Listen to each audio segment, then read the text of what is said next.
Hello everyone, welcome to my channel. গত ক্লাসে আমরা প্রেজেন্ট ইনফিনিট টেন্স পড়েছিলাম। আজকে প্রেজেন্ট কন্টিনিউয়াস টেন্স পড়ব। প্রেজেন্ট কন্টিনিউয়াস অর্থ কি? কন্টিনিউয়াস অর্থ হচ্ছে চলমান। তার মানে প্রেজেন্ট কন্টিনিউয়াস অর্থ কি? তাহলে বর্তমানে চলমান। তার মানে যে টেন্স দ্বারা বর্তমানে কোনো কাজ চলছে বা চলতেছে বোঝায় বা চলমান বোঝায় তাকে প্রেজেন্ট কন্টিনিউয়াস টেন্স বলে। তাহলে প্রেজেন্ট কন্টিনিউয়াস অর্থ কি? বর্তমানে চলমান। তার মানে যে টেন্স দ্বারা বর্তমানে কোনো কাজ চলতেছে বা চলমান বোঝায় তাকে প্রেজেন্ট কন্টিনিউয়াস টেন্স বলে। প্রেজেন্ট কন্টিনিউয়াস টেন্স এখন বাংলা বাক্য দেখলে কিভাবে বুঝবো যে এটা প্রেজেন্ট কন্টিনিউয়াস টেন্স? তাহলে বাংলা বাক্যের ক্ষেত্রে বাংলা ক্রিয়ার শেষে, আর বাংলা বাক্যে বাংলা ক্রিয়াটা বাক্যের শেষে থাকে। বাংলা ক্রিয়ার শেষে তেসি, তেসো, তেসে, তেসেন, ছ, ছি, ছে, সেন এদের যে কোনো একটি যুক্ত থাকবে। প্রেজেন্ট কন্টিনিউয়াস টেন্সের গঠনটা কি হবে? Subject plus am, is, are plus verb ওয়ানের সাথে আইএনজি।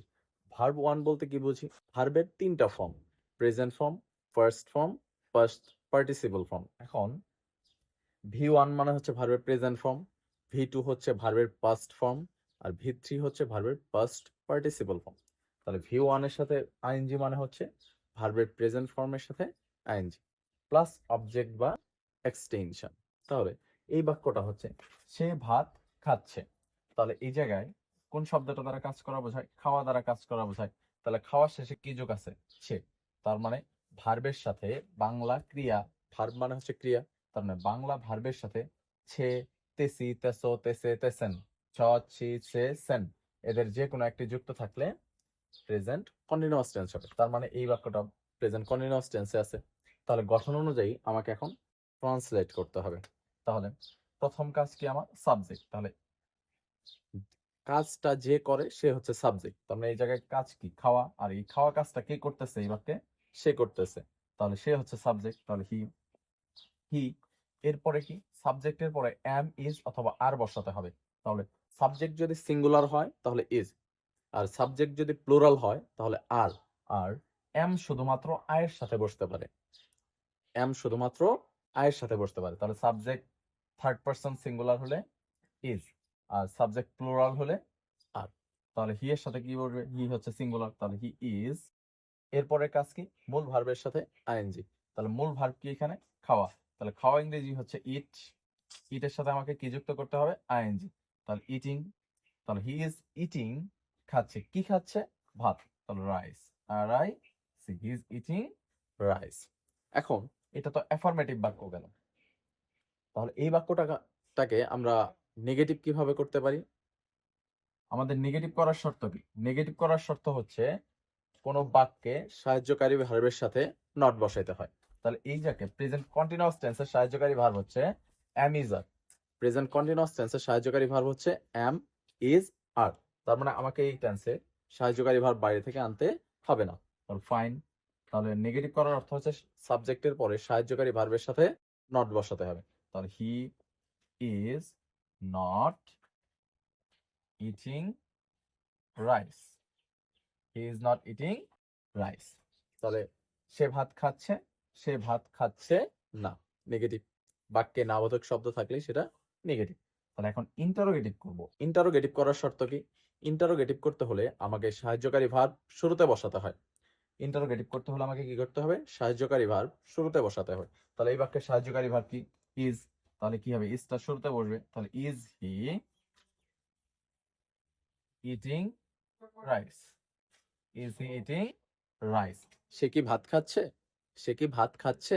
তার মানে কি? এটা প্রশ্ন করা বোঝাচ্ছে। তাহলে ইজ হি ইটিং রাইস। এরপরে আমরা যদি নেগেটিভ ইন্টারোগেটিভ করি সেক্ষেত্রে কি? ইন্টারোগেটিভ বাক্যটা তো নট বসাই দিলেই নেগেটিভ ইন্টারোগেটিভ হয়ে যায়। এখন ইন্টারোগেটিভ বাক্যে আমরা নেগেটিভ করলে নটটা দুই জায়গায় বসাতে পারি। একটা হচ্ছে শুরুতেই সাহায্যকারী ভার্বের সাথে সংক্ষিপ্ত রূপে, অথবা সাবজেক্টের পরে। ইজ হি, শুরুতে নেগেটিভটা সাহায্যকারী ভার্বের সঙ্গে লিখলে isn't he eating rice? Isn't he eating rice? অথবা আমি যদি অন্য উপায় করি তাহলে কি হবে, is he not eating rice. তাহলে আমি নেগেটিভ ইন্টারোগেটিভ নটটাকে আমি দুই জায়গায় বসাতে পারি, একটা হচ্ছে সাহায্যকারী ভার্বের সাথে সংক্ষিপ্ত রূপে এবং আরেকটা হচ্ছে সাবজেক্টের পরে পূর্ণরূপে। আচ্ছা, আরেকটা উদাহরণ দেখি, তারা ফুটবল খেলতেছে। তাহলে খেলা দ্বারা এখানে কাজ করা বোঝায়, খেলার সাথে কি যুক্ত আছে, তেসি যুক্ত আছে, তার মানে তেসি ভার্বের সাথে তেসি, তেসো, তেসে, তেসেন, ছ, ছি, সে, সেন এদের যে কোনো একটি যুক্ত থাকলে সেটা কোন টেন্স হবে, প্রেজেন্ট কন্টিনিউয়াস টেন্স। তাহলে এই খেলা কাজটা কে করে, তারা, তারা হচ্ছে এই জায়গায় সাবজেক্ট, তাহলে দে, দে হচ্ছে প্লুরাল, দে মানে তারা, অনেকজন, তার মানে এটা প্লুরাল। তাহলে প্লুরাল হলে আমাকে কি করতে হবে, সাহায্যকারী ভার্ব হিসেবে আর বসাতে হবে। তাহলে দে আর, দে আর, এরপরে কাজ কি, মূল ভার্বের প্রেজেন্ট ফর্ম, মূল ভার্ব কি প্লে, প্রেজেন্ট ফর্মের সাথে আমাকে কি যুক্ত করতে হবে, আইএনজি।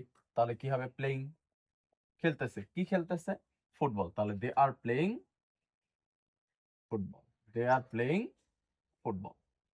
তাহলে এখন এই বাক্যটাকে যদি নেগেটিভ করি তাহলে কি হবে, যারা বুঝেছেন তারা কমেন্ট করে জানিয়ে দিতে পারেন, যদি হয়ে থাকে আমি রাইট লিখে দিব। তাহলে এটা নেগেটিভ কি হবে, they are not playing football, they are not playing football. তাহলে ইন্টারোগেটিভ, ইন্টারোগেটিভ কি, জাস্ট সাহায্যকারী ভার্বটাকে শুরুতে নিয়ে আসলে ইন্টারোগেটিভ হয়ে যায়। তাহলে are they playing playing football, are they playing football. এরপর নেগেটিভ ইন্টারোগেটিভ করলে কি করতে হলে কি করতে হবে, জাস্ট এই ইন্টারোগেটিভ বাক্যটাতে নট বসায় দিলেই হবে। তাহলে aren't they playing football, aren't they playing football. এই হচ্ছে কন্টিনিউয়াস টেন্স। আমি আরো দুই একটা উদাহরণ দেই তাহলে বুঝতে সুবিধা হবে।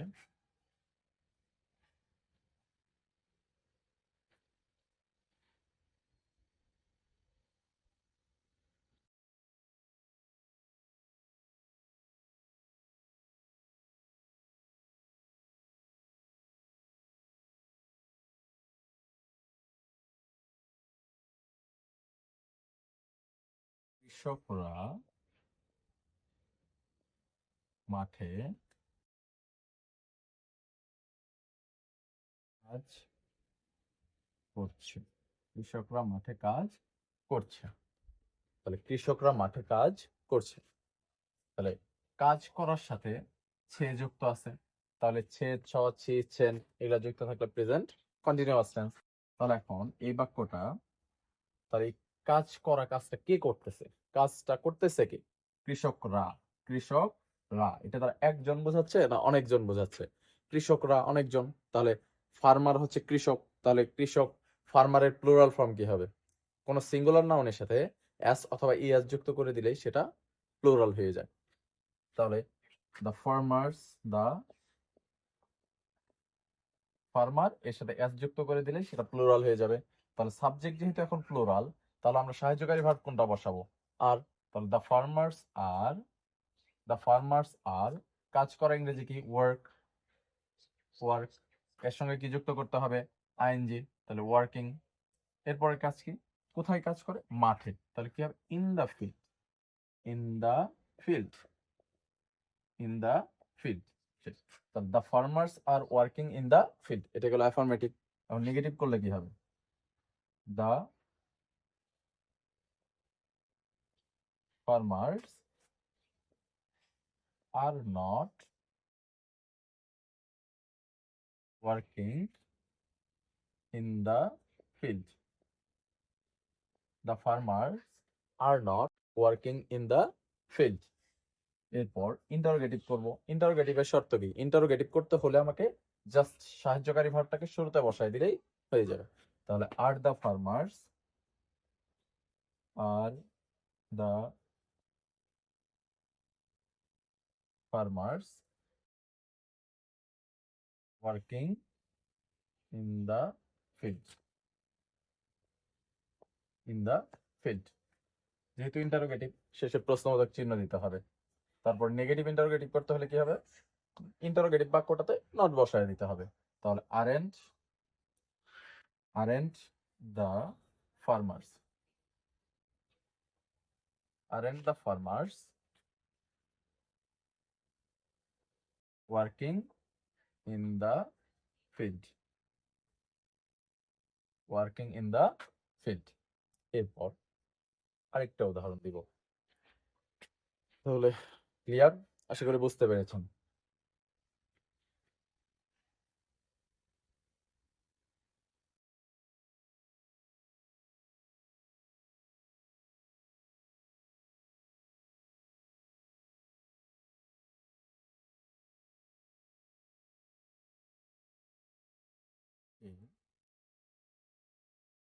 আকাশে একটি ঘড়ি উড়ায়। সে আকাশে একটি ঘড়ি উড়ায়। তাহলে প্রথম বাক্যটা এই জায়গায় সরি উড়াচ্ছে। সে আকাশে একটি ঘড়ি উড়াচ্ছে। তাহলে এই জায়গায় মূল ভাব কি, উড়ানো। উড়ানোর সাথে কি যুক্ত আছে, ছে যুক্ত আছে। তাহলে ছে, ছ, ছি, সেন এগুলা যুক্ত থাকলে প্রেজেন্ট কন্টিনিউয়াস টেন্স। তাহলে এই উড়ানো কাজটা কে করে, সে। তাহলে কি হবে, হি। এরপর হি এর সাথে সাহায্যকারী ভাব কোনটা বসবে, সাবজেক্টের পর ইজ। তাহলে হি ইজ। এরপর মূল ভাব কি, উড়ানো, ফ্লাই, FLY, ফ্লাই। এর সঙ্গে কি যুক্ত করতে হবে, আইএনজি। তাহলে ফ্লাইং, ইজ ফ্লাইং, উড়াচ্ছে। এখন উড়ানোর পরে আমি কি লিখবো, ঘুড়ি, একটি ঘুড়ি লিখবো না আকাশে লিখবো। এখন ভার্বের সঙ্গে আগে কার সম্পর্ক, আকাশের সম্পর্ক না ঘুড়ির সম্পর্ক, উড়ায়। উড়ান ভার্বের পরে অবশ্যই আগে অবজেক্ট লিখতে হবে। তাহলে উড়া ভার্বকে কি বা কাকে দ্বারা প্রশ্ন করলে অবজেক্ট পাওয়া যায়। তাহলে উড়ায়, কি উড়ায়, একটি ঘড়ি উড়ায়। তাহলে এটা আগে লিখতে হবে, তারপর হচ্ছে আকাশে। তাহলে flying a kite, a kite. তাহলে he is flying a kite, উড়ায়। কোথায় উড়ায়, আকাশে। In the sky, in the sky. এরপর তাহলে এটাকে নেগেটিভ করলে কি হবে, he is not flying a kite in the sky. এরপর আমরা যদি ইন্টারোগেটিভ করি, ইন্টারোগেটিভের শর্ত কি, সাহায্যকারী ভাব শুরুতে আনতে হবে। তাহলে is he flying a kite in the sky, flying a kite in the sky. Negative interrogative করলে কি হবে, isn't he flying a kite in the sky? এই হচ্ছে প্রেজেন্ট কন্টিনিউয়াস টেন্স। আশা করি আপনারা ক্লাসটা উপভোগ করেছেন এবং প্রেজেন্ট কন্টিনিউয়াস টেন্স সম্পর্কে আপনাদের ধারণা ক্লিয়ার হয়েছে। যদি ক্লাসটি ভালো লাগে তাহলে ভিডিওটি শেয়ার করে রাখবেন এবং আমার চ্যানেলটি লাইক এবং সাবস্ক্রাইব করে রাখবেন। ধন্যবাদ।